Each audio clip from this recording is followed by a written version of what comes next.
Anybody who is bringing Peter Obi on the table, you mean 2027 that's coming up, or in any political permutation, is bringing the new Nigeria, the new third force, is bringing absolute victory into whatever is done.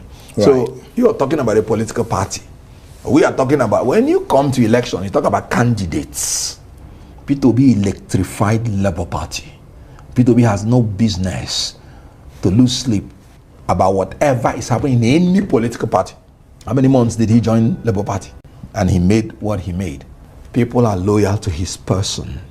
The new Nigeria is loyal to his person. And presumably, yes, that he'll take the obedience with him wherever he goes. That's a hypothetical question. But I'm telling you that obedient, Obi is the Obi in the obedient. So it's only natural that the obedience that was founded based on Obi was certainly follow him to wherever he's going. Won't you follow a man that has never had a scandal? You're searching for a new Nigeria that is bedeviled by people being killed, women degraded, depraved, economy sinking every day. Won't you like a man who, when he was in Anambra State, the security system in Anambra State was so perfect that kidnappers ran away. You know where they ran to? Magode Estate, the home state of the incumbents. The security that Peter Obi discharged away from Anambra State found their safe havens in other places. Anambra State became like a Goshen, where evil will run around it but will not penetrate. I want to specifically speak to my dear brother, Kenneth Okonkwo, whom I dearly, dearly appreciate and respect. I've not been a person that is into politics. I got involved with this whole politics and the issues about Nigeria when I saw a friend of mine, Pastor Yinka Yusuf, talk about a person that he's met at the airport, and that is Peter Obi, who was a one-time governor of Anambra State. And Yinka also is not somebody who really likes politics and politicians because of the corruption, being a man who is upright and a person who believes in integrity. So he's never paid homage to any politician. There was an occasion where he was traveling and he had a team of protocol that helped him to the airport. On getting to the airport with his protocol, he met the former governor of Anambra State, Mr. Peter Obi. And while Reverend Yinka had a big team helping him, he saw Peter Obi pulling his own luggage alone. When they got into the VIP lounge, he got to realize this is Peter Obi taking care of himself, just like any other person that was in the VIP there. So Yinka said, this man, anytime he gets involved in politics again and wants to stand in for president, I will support him.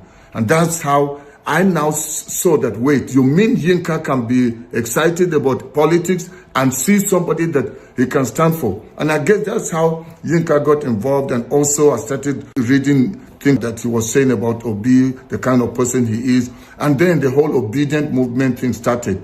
And I, being from Kaduna State, being from the north, we've always been told, we shouldn't trust anybody that is from the southeast, especially if they are Igbos. But then I started getting involved, and some of you are aware of a lot of the broadcasts that I did in 2022 running up to the election and even after the election.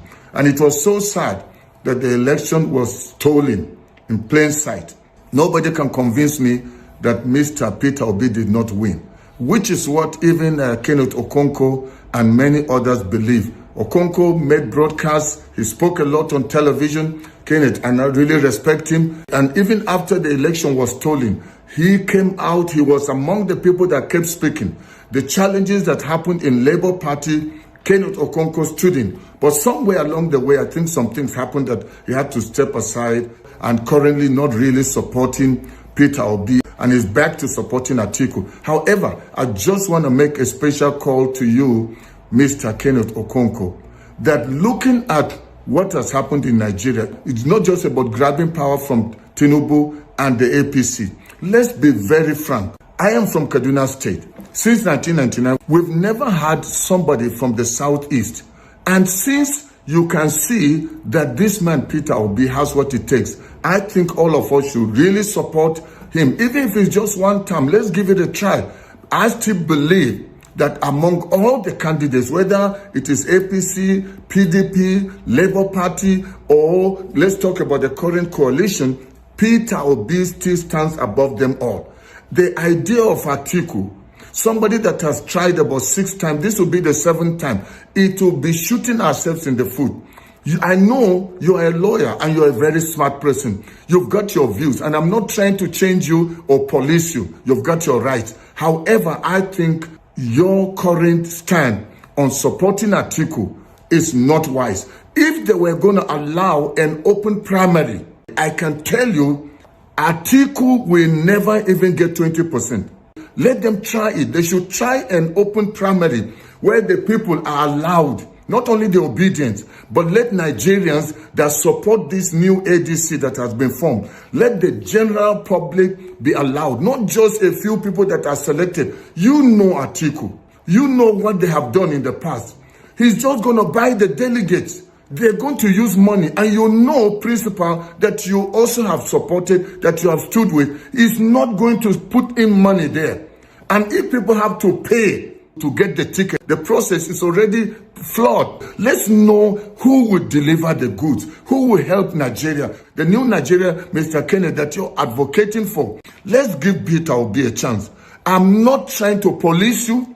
I'm just saying my honest opinion is that something has to change.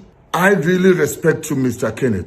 Your support for Atiku, I don't see this as something that is in the best interest of Nigeria this time. I feel that deep down in your heart, you truly know who has what it takes to change Nigeria.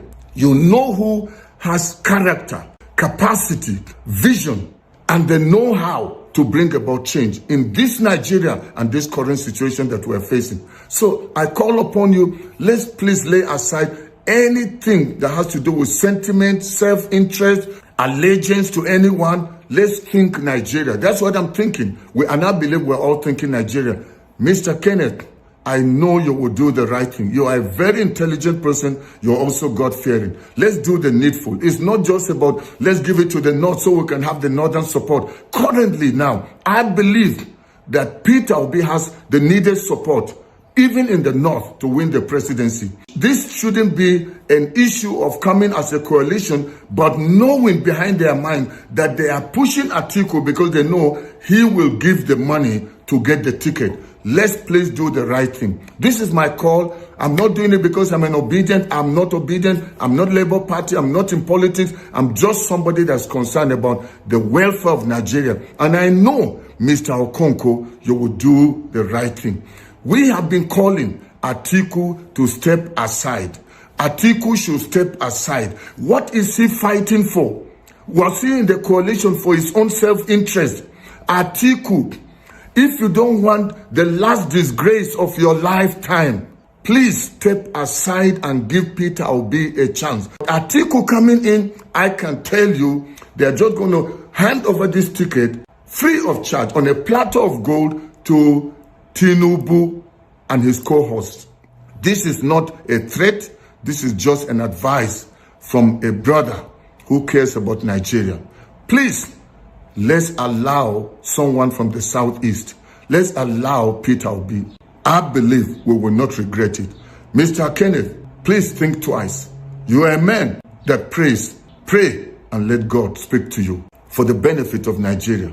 Thank you for heeding this advice, and not just to Mr. Kenneth Okonkwo, but other Nigerians. Please, let's keep aside other interests or sentiments, whether my tribe, I'm from the North, my religion, all those things have not helped Nigeria. This is the time that we must forget our own personal interests and think about Nigeria. And I'm very convinced that with Peter Obi, giving him a chance, we will never regret. Thank you for listening. Please go ahead and share this to as many. Those of you that know Mr. Kenneth Okonkwo, please go ahead and send this video to him. I come in peace and not in war. And I love you, brother. I believe the best for Nigeria, something that you also aspire to see happen. May God bless you, my brother, and may God bless the Federal Republic of Nigeria. I remain your brother, Dr. Haruna Goro. Bye-bye for now. Like that man said, that within your heart, you know the person that is able, that can deliver us in this country. Everybody is aware that Peter Obi is the right candidate that can deliver Nigeria.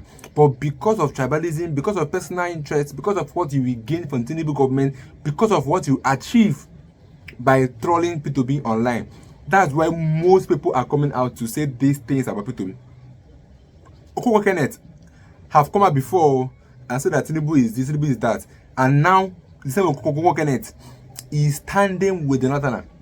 The same person that praised Peter Obi's government was the same person that said that Peter Obi is not qualified and Peter Obi does not have the heart of a lion to rule Nigeria. So which one are we going to take?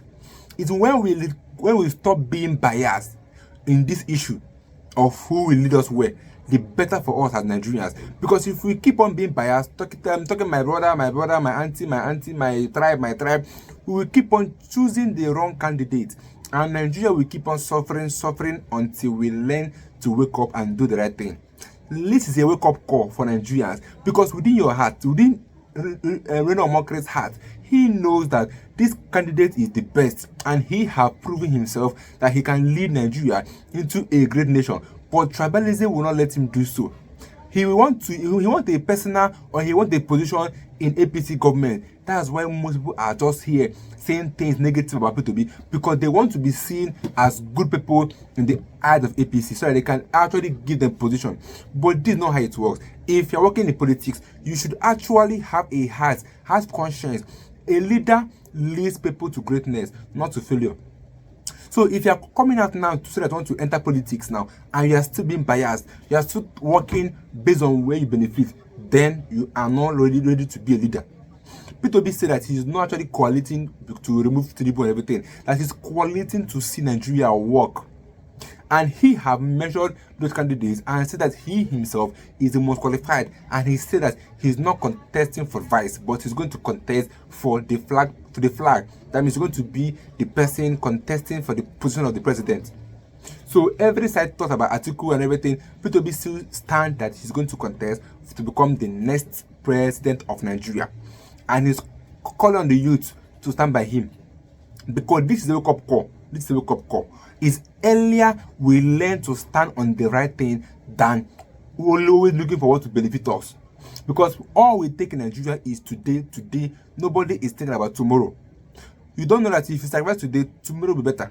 Peter Obi always said, let's work for the betterment of our next generation, not just for the election. But the APC government are working for the next election. They are doing everything they can do to still be in position 8 years, 10 years, 15 years. But the question is that, what have you achieved in those your years?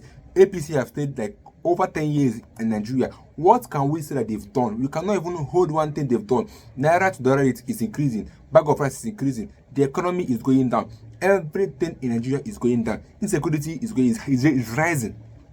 Insecurity now is among the main issue we have in Nigeria, because in a country where people are no longer safe, they don't do business, they don't go to farm to go and farm. And we all know that agriculture is also a part, is a key role to develop a country. But when your agricultural sector is not working because of insecurity, then there tends to be more hunger in the country. That's why Nigeria is expressing the hunger we are expressing now. Peter Obi have said that we need to invest in 3 sectors: education, agriculture, and health, which are the growing, or let's say, what grows an economy. And also now you have to add insecurity, because without security, all these things cannot be achieved. So we need to tackle insecurity first, which is what Peter Obi have been hammering on: insecurity. So guys, I'll also get in my next video. If you can subscribe, it's your boy again. Stay tuned for my next video.